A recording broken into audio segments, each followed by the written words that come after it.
మీరు big boss వెళ్దాం అనుకున్నారు. ఒకవేళ వెళ్తే ఏం చేసేవారు తాత? ఆట ఆడిద్దు.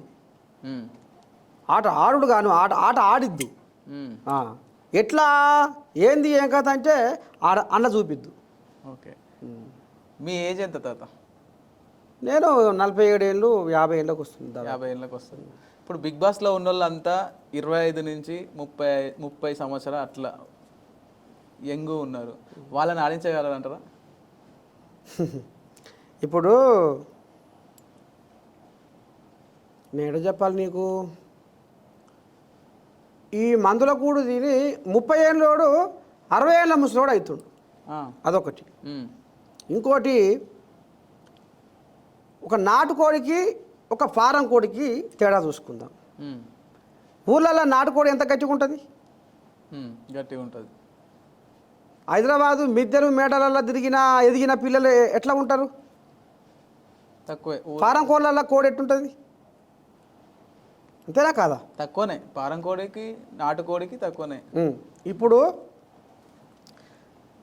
ఊళ్ళల్లో కాయ కష్టం చేసి కూలినాలు చేసి గొర్రెగాసే బర్రెగాసే పిల్లలు, కూలికి పోయే పిల్లలు, మేస్త్రి పని పోయే పిల్లలు, కలుపుకు పోయే పిల్లలు, పత్తేర పోయే పిల్లలు,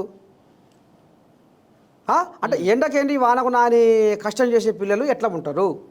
ఆడోళ్ళైనా మగోళ్ళైనా. అదే పట్టణంలో వాళ్ళకు అసలు ఎండ వాన ఎసొంటిదో వాళ్ళ మీద పడకుండా కాలుకు మట్టి అంటకుండా బతికే పిల్లలు ఎట్టుంటారు? వీళ్ళు గట్టిగా వాళ్ళు గట్టిగా ఎంతున్నా ఊరు నుంచి వచ్చిన గట్టిగా ఉంటారు. అంతే కదా. ఇప్పుడు నువ్వు ఆ రోపు పట్టుకొని ఏడావాడా అంటే నేను అమ్మ ఇది నా నుంచి కాదు, ఇది నా చేత కాదు అని అనలేగా. అనలే. ఎగిరి అందుకొని ఏడాడ పడ్డా కదా. అవును.